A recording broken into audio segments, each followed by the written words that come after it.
सरकार वारिस पाक थे, वो उनकी नजरों में तो हमेशा काबा रहता था। वो रहते कहीं भी थे, नजरों में काबा रहता था, इसलिए एहराम में रहते थे। और तूने कभी एक रकात तक ना पढ़ी, और पीले कपड़े पहन के वारसी बन गया। अब तो जो अपने आप को पक्की वारसी कहलाते वो नमाज का इनकार करते। वो कहते वारिस पाक नमाज नहीं पढ़ते थे। माज़ अल्लाह, कितना बड़ा इल्जाम है सरकार वारिस पाक पे। पढ़ते थे लेकिन सामने जरूरी है क्या? अजीजाने मिल्लत इस्लामिया, हमारा और आपका ये नसीब है कि हुजूर ने हमारी हिदायत के लिए खुसूसी तौर पर अपने बेटे को हिंदुस्तान भेजा है। और वो बेटा भी आम बेटा नहीं, उस बेटे का अपना आलम यह है, उसकी चौखट से अपने तो अपने कभी बेगाने भी खाली नहीं लौटा करते हैं। जाओ अजमेर शरीफ कभी आप देखो तो हर कौम, हर बिरादरी का बंदा आपको वहां मिलेगा, हर शोबे का इंसान वहां मिलेगा। सब जाके दामन फैलाते हैं और सबको नवाजा जाता है। खाली लौटाया भी कैसे जा सकता है? रब ने कुरान में फरमाया, महबूब व मस्सा इला फला तनहर, तेरी चौखट पे कोई भी आ जाए खाली नहीं जाना चाहिए, खाली नहीं जाना चाहिए। महबूब अगर कोई इज्जत मांगने आए तो इज्जतों के ताज देने हैं, अगर कोई रिस्क मांगने आए तो खजाने लुटा देने हैं, अगर औलाद मांगने आए तो नस्लें आबाद कर देनी है। महबूब तेरी चौखट पे आके अगर कोई बिगड़ी तकदीर का सवाल करे तो महबूब ये इख्तियार भी तुझे देते हैं, कलम तेरा होगा, फैसले तेरे खुदा के हो जाएंगे। उसी बाप का शहजादा है मेरा गरीब नवाज, उसी नाना का नवासा है मेरा गरीब नवाज। फिर खाली कौन लौट सकता है? कौन लौट सकता है? खुदा की कसम, आप तारीख पढ़े, मैं ये नहीं बताऊंगा आपने कितने समंदर में को कितने कासे में भरा था, ये सब जानते हैं। एक कासे में पुराना सागर आ गया था। लोग सवाल करते कयामत में हुजूर इतनी उम्मत को दामन में कैसे छुपाएंगे? तो मैं कहता हूं इसको समझना है तो अजमेर चल। अगर उनका बेटा एक प्याले के अंदर पूरे दरिया को समा सकता है तो उनके नाना अपने दामन के अंदर पूरी उम्मत को छुपा सकते हैं।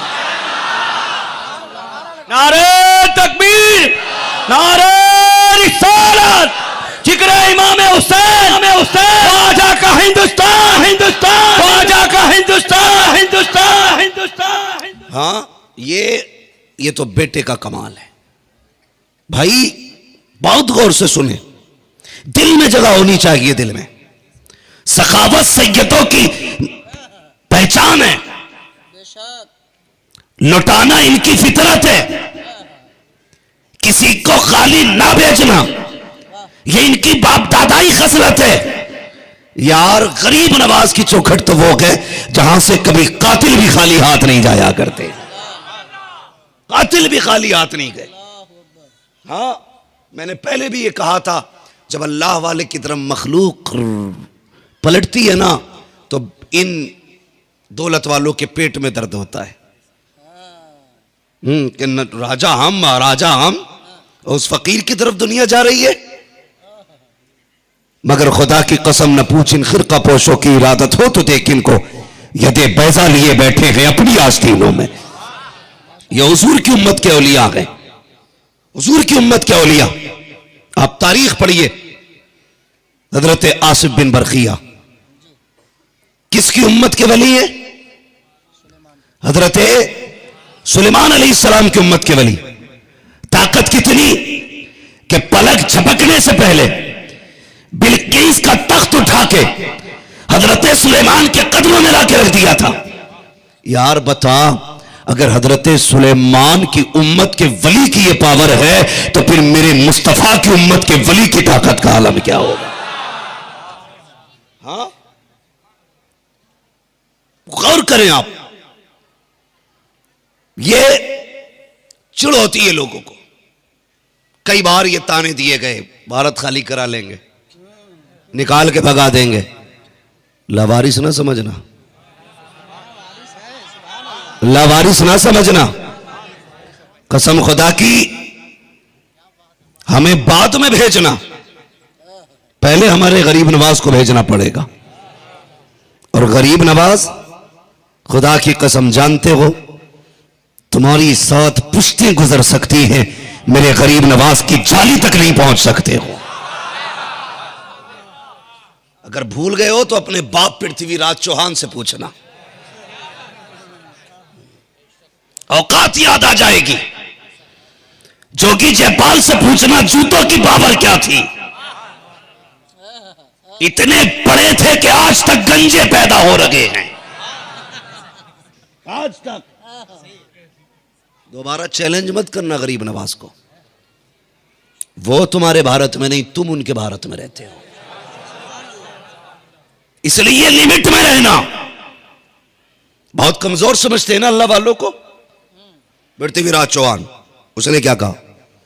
उसने कहा देखो भाई, सुना कोई फकीर आया है और वो लोगों को अपनी तरफ खींच रहा है। किसको? जोर से। लोगों को अपनी तरफ खींच रहा है। कहा फिर, कहा किलर लाओ कोई एक नंबर का बुला के, जिसने 8-10 मर्डर किए हो। बंदा बुला के लाया गया। वो बड़ा खतरनाक है ये। जात क्या है? कहने लगा जात का ठाकुर है, बहादुर है, फितरत में बहादुरी है। हाँ, अंदर महल में बुलाया, उससे कहने लगा चल सौदा करते हैं। कहा क्या सौदा? कहा एक फकीर का सर काटना है। किसका? बात कितनी छोटी लग रही है, एक फकीर का सर काटना है। कहा मिलेगा क्या? उसने कहा आधी सल्तनत। एक फकीर के सर काटने की आधी सल्तनत। ये लोग जो कहते हैं ना कि पहले तुम ठाकुर थे, यादव थे, फला थे, ठीक है, थे, आज हम हुजूर के गुलाम हैं। हुजूर के गुलाम हैं। उन्हीं में है जिन्हें गरीब नवाज ने 90 लाख को कलमा पढ़ाया था। पहचान लो हमें, चैलेंज इनकार नहीं, चैलेंज है हमारा। उसने कहा आधी सल्तनत, सर काट ला। उसने सोचा मैंने तो बड़े बड़े जर्नेलों के सर काटे, बड़े बड़े बहादुरों के सर काटे, बड़े बड़े खूनी लोगों के सर काटे, पावर वालों के सर काटे। एक फकीर का सर काटने में क्या जाता है? का सौदा मंजूर है। उठा कहां मिलेगा? का जंगल में किसी पेड़ के नीचे बैठा होगा। सोचने लगा कि इतना कमजोर फकीर है, किसी दरख्त के नीचे है, आसानी से सर काट लिया जाएगा। तलाश करता हुआ निकला, एक दरख्त के नीचे मेरा राजा महाराजा सरकार गरीब नवाज बैठे हैं, सामने आशिकों की भीड़ है, लोग अपने सवाल लेके आए हैं। जो सवाल कर रहा है गरीब नवाज देते जा रहे हैं, जिसकी जरूरत पूरी हो रही है उठ के चला जाता है। लोग आते रहे जाते रहे, आते रहे जाते रहे। और कमाल की बात बताऊं, खाली नहीं बैठे थे, हुजूर की हदीसें सुना रहे थे, मुस्तफा की शरीयत बता रहे थे। और यार अगर मेरे जैसा बंदा, इनके जैसा बंदा हुजूर की शरीयत सुनाए तो खुदा की कसम दिल ताजा हो जाता है। जब गरीब नवाज बोलता होगा तो फिर रूह पे कितना असर पड़ जाता होगा।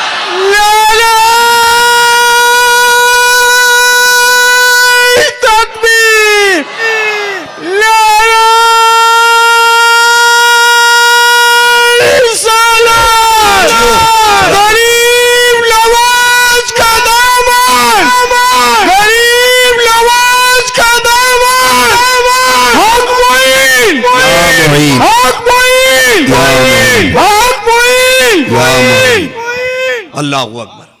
एक बात समझा दूं आपको, एक बात, ये पल्ले बांध लेना, गांठ बांध लेना। मैं खाली वाकया सुनाना नहीं चाहता, मैं चाहता हूं इतने लोग आए तो कुछ लेके जाएं। सीखिए गरीब नवाज से कुछ ढोंगी, नचीले रशीले चुटिया शाह, बुंदे शाह, कंगन शाह, लड्डन शाह, बब्बन शाह आएंगे मुरीद करने के लिए। हाँ, उनसे कहो सुबहाना सुना दो, तो पता ही नहीं क्या पूछ लिया, पता ही नहीं चलता, सुबहाना तक याद नहीं होता। वो आके कहते भाई तुम्हें नहीं आती नमाज? कहते नहीं, मौलवियों की लाइन अलग होती है, फकीरों की लाइन अलग होती है।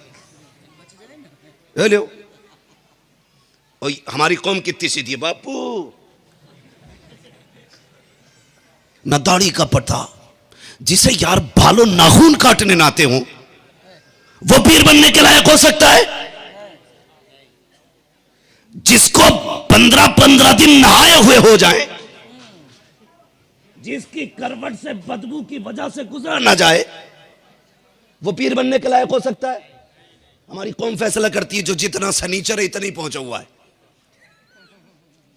एक ना एक बाल देखे मैंने, एक के ऐसा लपेटा मार रहा, ये पगड़ बना के। मैंने कहा ये कौन है? कनाई बोल मत देना कुछ, जब से पैदा हुए बाल ही नहीं काटे इन्होंने। मैंने कहा इसके बाल है कि भैंस की पूंछ है? इनके सनीचरों के बालों से साफ तो भैंस की पूंछ होती है, गिन लगती है। मैंने कहा शादी की है जनाब ने कि नहीं? कहा नहीं, तारीख दुनिया है। ले भाई, रोटी यहां खागा पेट भर के, मुर्गा बकरा भी तोड़ेगा, इसे सब पता नमक तेज है कि मिर्च कम है, तो यहां नहीं भूलता क्या कम है क्या ज्यादा है। ला हमारे सामने ला, किसी दिन सुर्ख मिर्च की चटनी खिला के देखते हैं कितनी चढ़ती है। अगर न चढ़ी तो मान जाएंगे तारीख दुनिया है, अगर चढ़ गई तो इतने थप्पड़ फेरेंगे कि 7 पुश्तों में कोई मक्कार पैदा नहीं होगा। सीधी बात कह देते, नहीं जी मौलवियों की लाइन अलग है जी और फकीरों की लाइन अलग। झूठ बोलते हो, गैरत आनी चाहिए। गरीब नवाज से बड़ा बता तो सही सूफी कौन है? हिंदुस्तान के सबसे बड़े सूफी को मोइनुद्दीन अजमेरी कहा जाता है, लेकिन गैर आलिम नहीं है। अगर दरख्त के नीचे बैठता है तो हुजूर की हदीसें सुनाया करता है, मजमा में बैठता है कुरान की तफसीर बयान करता है, दरसगाह में बैठ जाए तो अपने वक्त का इमाम आजम नजर आता है। तुझसे किसने कह दिया फकीरों की लाइन अलग होती है, मौलवी की लाइन अलग होती है? सबसे बड़ा फकीर वो होता है जो इस दुनिया में सबसे बड़ा आलिम हुआ करता है। बचना इनसे। एक को देखा तो कपड़े ही नहीं उतार रहा, पीले कलर के लपेटे घूम रहा। मैंने कहा ये क्या पहने? कहा वारसी हूं।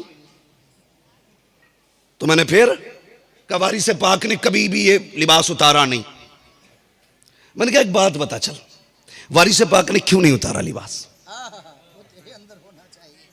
क्यों नहीं उतारा? उसकी वजह क्या थी? उसकी वजह यह थी कि लिबास एहराम के लिए बंदे के हरम में हाजिरी, हरम में हो तो एहराम में आओ, है क्या नहीं? तो ये बता, गरीब जो सरकार वारिस पाक थे वो उनकी नजरों में तो हमेशा काबा रहता था, वो रहते कहीं भी थे, नजरों में काबा रहता था, इसलिए एहराम में रहते थे। और तूने कभी एक रकात तक ना पड़ी और पीले कपड़े पहन के वारसी बन गया। अब तो जो अपने आप को पक्की वारसी कहलाते वो नमाज का इनकार करते।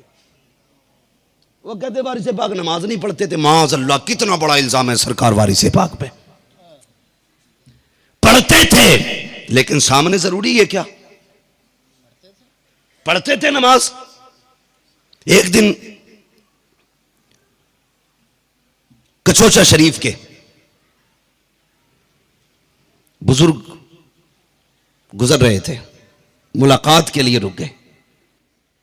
उस दिन वारिस पाक ने वजू किया और सैयद साहब के पीछे नियत बांध के खड़े हो गए। लोगों पे बातें और लगी हुई, वारिस पाक ने आज नमाज पढ़ी है। ये बात आपके कानों तक आ गई कि वारिस पाक ने नमाज पढ़ी है। फरमाने लगे तुम्हें क्या लगता मैं नमाज नहीं पढ़ता? मैं दिखाई नहीं देता था। कहा आज क्यों? कहने लगे वजह ये थी, मैं पहले अकेले इसलिए पढ़ता था कि जब मैं मस्जिद में जाता था ना तो मैं नियत करता था पीछे इस इमाम के। सबकी यही नियत होती है ना, पीछे इस इमाम के।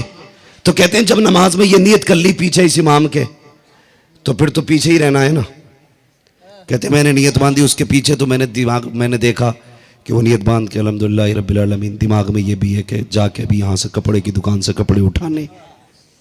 वहां से निपट के गोश्त वाले से गोश्त लेना, वहां से जाके मसाला खरीदना है, 3 मेहमान आने वाले, फिर उसके लिए सब्जी भी खरीदनी है। कहने लगे मैं बूढ़ा आदमी इमाम के पीछे पीछे कहां तक भागता, इसलिए अपनी पढ़ लेता। कहा जमात से क्यों पढ़ी? फरमाने लगे आज सैयद ज़्यादा आया था, इसने यहां नियत मांगी और खुदा की चौखट पे जाके खड़ा कर दिया, ना खुद दौड़ा था ना मुझे दौड़ाया था। नारे रिसालत, रिसालत, जिक्र इमाम हुसैन, हुसैन, ख्वाजा का हिंदुस्तान, हिंदुस्तान, वक्त मोहीन, मोहीन, मोहीन। तो ये गुमराही ना फैलाना। नमाज जब गौसे पाक को माफ नहीं हुई तो तेरे जैसे नापाक को माफ हो जाएगी। गौसे पाक को माफ नहीं हुई और ये पाखंडी कह रहे हम नहीं पढ़ते जी, हमें कोई जरूरत नहीं नमाज की। हाँ जरूरत तो मोमिनों को है, काफिरों को क्या जरूरत है नमाज की? नमाज मोमिनों पे फर्ज है और वो नहीं जरूरत है। तुमसे गुजारिश है जो जरूरियात दीन का इनकार कर दे, पीर बनाने तो लायक क्या है, वो तो वहां बैठाने के लायक नहीं जहां हमारे घर की आगे कुत्ता बैठा करता है। कोई भी अगर जरूरियात दीन का इनकार करे भगा दो उसको। तो ये गुमराह किया जाता है जी। फकीरों की लाइन अलग है और मौलवियों की लाइन अलग है। इसने क्या काम किया? खंजर रखा, पता करते हुए पहुंचा। गरीब नवाज सबकी बातें सुन भी रहे थे, हदीसें बता रहे थे, जो मसला पूछने आता उसे मसला बताते। ये भी जाके बैठ गया, सारे लोग उठ के चले गए, आखिर में 6 लोग बचे। आपने फरमाया जिसका जो काम है वो भी अपना पूरा करे। उनमें से 5 जो थे ना, उन्होंने भी अपना अपना मुद्दा रख दिया। हुजूर ये काम है, ये काम है, ये काम है, ये काम है, सब करके चले गए। आखिर में बस यही बचा जो सर लेने आया था, जो सर लेने आया था ये बचा। आप फरमाने लगे तुम भी अपना काम कर लो, और ये कह के आपने पीठ कर दी उसकी तरफ ताकि इसे सर काटने में कोई तकलीफ ना हो। तुम भी अपना काम कर लो। उसने कहा हुजूर मेरा कोई काम नहीं बाबा। फरमाने लगे फिर आया क्यों? कहने लगे जी इधर से गुजर रहा था, आपको बोलते देखा, बैठ गया सुनने के लिए। मुस्कुरा के कहने लगे अगर सुनने आया था तो ये कमर में खंजर लगा के क्यों आया था? समझ रहे मेरी बात? कमर में खंजर क्यों लगा के आया? उसने कहा जनाब हम हैं राजपूत, हमारी शान है खंजर साथ लेके चलना। इतना सुना मुस्कुराने लग जाते हैं। फरमाने लगे अगर खंजर लगाना कमर में शान है तुम्हारी तो फिर बता वो जो महल के अंदर राजा ने तुझसे वादा किया था आधी सल्तनत देने का, क्या वो भी तुम्हारी शान में शामिल है? इतना सुनना था कदमों पे गिर गया। कहने लगा बाबू माफ कर देना, जब राजा ने बात की थी उस वक्त मैं था या राजा था, कोई तीसरा ना था। तुझे जब पता चल गया मैं मान गया, जो नगर के अंदर की जानता है वो दिल के अंदर की भी जानता। नारे तकबीर, नारे रिसालत, सरकार गरीब नवाज का दामन, का दामन, का दामन, का दामन। उसने ना खंजर निकाल के दे दिया और गर्दन झुका दी। सुनना अगली बात।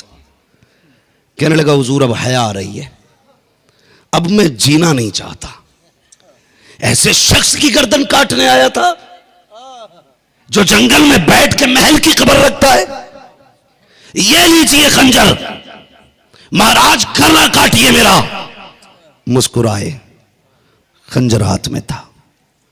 उसके हाथ में खंजर दे के कहा तू नहीं जानता हम यहां लोगों को मिटाने नहीं आए, हम तो मिटने वालों को बचाने के लिए आए। हम तो मिटने वालों को बचाने के लिए आए हैं। ये अखलाक था, ये अखलाक। अपने कातिल को मुस्कुरा के माफ करना, यह चिश्ती होने की दलील है। हम कातिल तो बड़ी बात है, सगे भाई को भी माफ नहीं कर सकते। अगर बेटे से गलती हो जाए बाप माफ करने तैयार नहीं। बाप ने अगर बेटे को ऊंचे लहजे में डांट दिया तो बेटा बाप को माफ करने तैयार नहीं। कैसे चिश्ती हैं हम? वो तो कातिल को माफ कर रहे हैं, हम अपने सगे को माफ नहीं करते।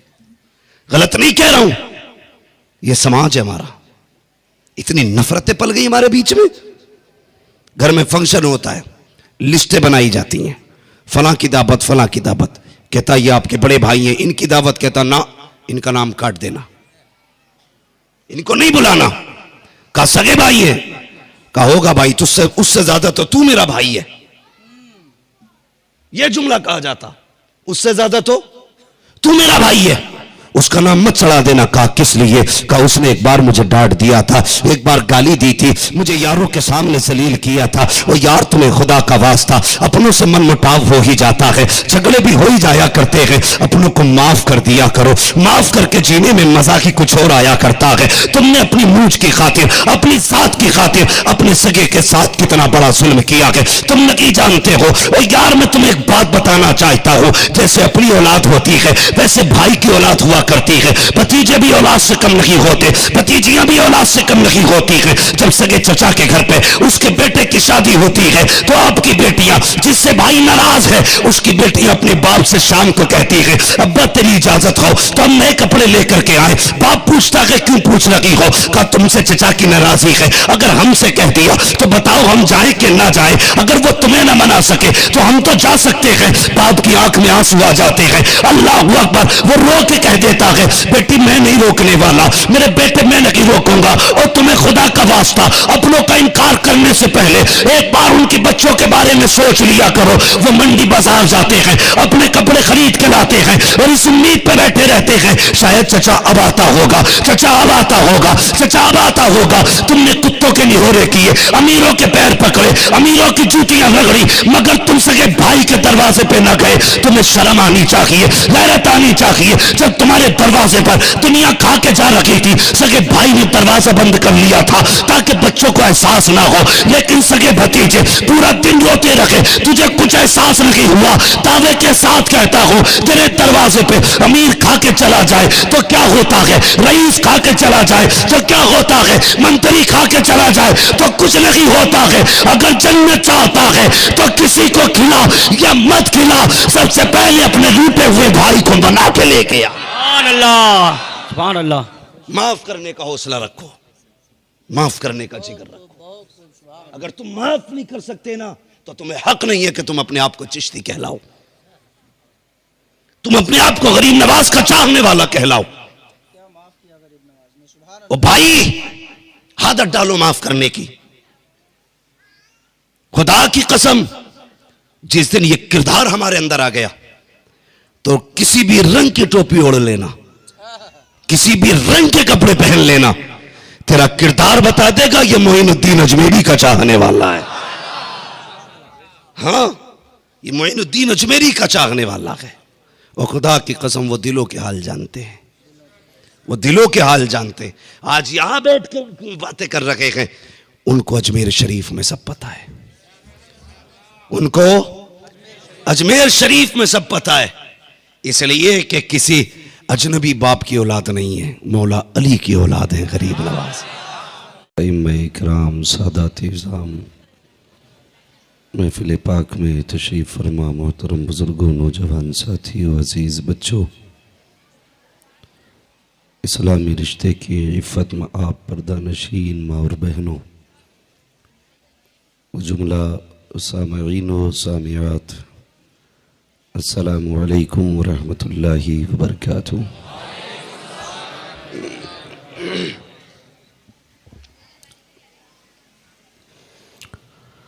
अल्हम्दुलिल्लाह, अल्हम्दुलिल्लाहि रब्बिल आलमीन वल आक़िबतु लिल मुत्तक़ीन वस्सलातु वस्सलामु अला रसूलिहिल करीम। अम्मा बाद फ़अऊज़ु बिल्लाहि मिनश शैतानिर रजीम। बिस्मिल्लाहिर रहमानिर रहीम। व अम्मस साइल फला तनहर। आमन्तु बिल्लाहि सदक़ल्लाहु मौलानल अज़ीम व सदक़ रसूलुहुन नबियुल उम्मियुल मुतीउल मुबीनुल मुईनुल करीम व नहनु अला ज़ालिका लमिनश शाहिदीन वश्शाकिरीन वल्हम्दुलिल्लाहि रब्बिल आलमीन। या खुदा बहरे जनाब मुस्तफ़ा इमदाद कुन, या रसूल अल्लाह अज़ बहरे खुदा इमदाद कुन, या शहीद करबला, या दाफ़िए करबो बला, गुल्लुखा शहजादे गुलकों कबा इमदाद कुन गौसे आज़म बमने बेसरो सामा मददे क़िबले दी मददे काबे ईमा मददे बगिरदा बे बला उफ्ताद कश्ती मदद कुन या मुईनुद्दीन चिश्ती कादरी यमना रहे या गौसे आज़म मी ज़नम दमज़ शेख अहमद रज़ा ख़ान क़ुत्ब आलम मी ज़नम बलगल उला बिकमालिही कशफत दुजा बिजमालिही हसनत जमी व खिसालिही सल्लु अलैहि व आलिही। करूँ तेरे नाम पे जाँ फिदा न बस एक जाँ दो जहाँ फिदा दो जहाँ से भी नहीं जी भरा करूँ क्या करोड़ों जहाँ नहीं। जिसको अपने नबी से जितनी मोहब्बत का दावा हो कोशिश करे उतनी ही आवाज़ के साथ रसूल और आले रसूल की बारगाह में दुरूद व सलाम की डालियाँ निछावर कर लें। पढ़ें बावाज़ बुलंद अल्लाहुम्मा सल्ली अला सय्यदिना व शफ़ीइना व नबीना व मौलाना मुहम्मदिन मअदिनिल जूदी वल करम व आलिही व अस्हाबिही व बारिक व सल्लिम सलातों व सलामन अलैका या रसूल अल्लाह सल्लल्लाहु तआला अलैहि वसल्लम। मैं सबसे पहले तहे दिल से आप सभी हज़रात का खैर मक़दम करता हूँ और यूँ तो सारे ही हमारे मेहमान हैं। खुसूसियत के साथ आली जनाब मुहिब्बुल उलमा जनाब मोहतरम अल्ताफ़ खफ़ी साहब, आली जनाब भाई जाहिद खान साहब और हमारे उस्मान गनी बापू के साहबजादे मदनी भाई, इनके साथ साथ और झंझोड़ा के खानकाह से ताल्लुक़ रखने वाले शहजादे भी हमारी महफिल में तशरीफ़ लाए। हम इनका भी वेलकम करते हैं, इनका भी खैर मक़दम करते हैं और तमाम ही आशिक़ाने मुस्तफ़ा का और सादात इकराम का, उलमाए अहले सुन्नत का, सबका हम तहे दिल से खैर मक़दम करते हैं। अल्लाह ताला सबको अजमेर वाले बादशाह के दर की खैरात अता फरमाए। मैं आपको आज बता दूं कि आज मेरी आवाज़ मुतासिर है, गला बैठा है। उम्मीद है आज मुझसे ज़्यादा आप बोलेंगे, उम्मीद की जा सकती है ना इंशाअल्लाह। उम्मीद है आज की गुफ्तगू का सफ़र आपकी हिमायत से आसान रहेगा। कोशिश ये करें कि मुझसे ज़्यादा आज आपकी तकरीर होनी चाहिए। बोलेंगे ना इंशाअल्लाह। सुनाने अपनी बर्बादी के अफसाने कहाँ जाते, हाँ, सुनाने अपनी बर्बादी के अफसाने कहाँ जाते, तेरा दर छोड़कर ख्वाजा ये दीवाने कहाँ जाते। हमेशा भीख हमने तो इसी चौखट से पाई है, हम अपना दामने उम्मीद फैलाने कहाँ जाते। दरे ख्वाजा से बिगड़ी किस्मतें बनती हैं ऐ कैसर, हम अपना लोहे पेशानी बदलवाने कहाँ जाते। अजीज़ाने मिल्लत इस्लामिया, आज मेरी ख्वाहिश रहेगी इस महफिल में या तो अली की बातें होंगी या अली के बेटों की बातें होंगी। हाँ, मिंबर वाले सिर्फ दुआओं से नवाज दें, साथ देने के लिए तो ये हुजूर की उम्मत काफ़ी है। बस मिंबर से दुआएं मिलती रहे, साथ देने के लिए ये आशिक काफ़ी हैं। देखे कोई देखे न देखे, आज हसनी हुसैनी दूल्हा अजमेर शरीफ से देख रहा है। ये नसीब की बात है, अल्लाह ने मुहर्रम शरीफ में हमें छठी शब अता फरमा दी है। कल पंजतन की निस्बत से 5वीं शब थी, आज गरीब नवाज की निस्बत से छठी शब आ गई है। हाँ, तो उम्मीद करता हूँ कि सारे लोग इंशाअल्लाह मोहब्बत से बैठेंगे और प्यार से सुनेंगे। तो वजह है सारे लोगों की।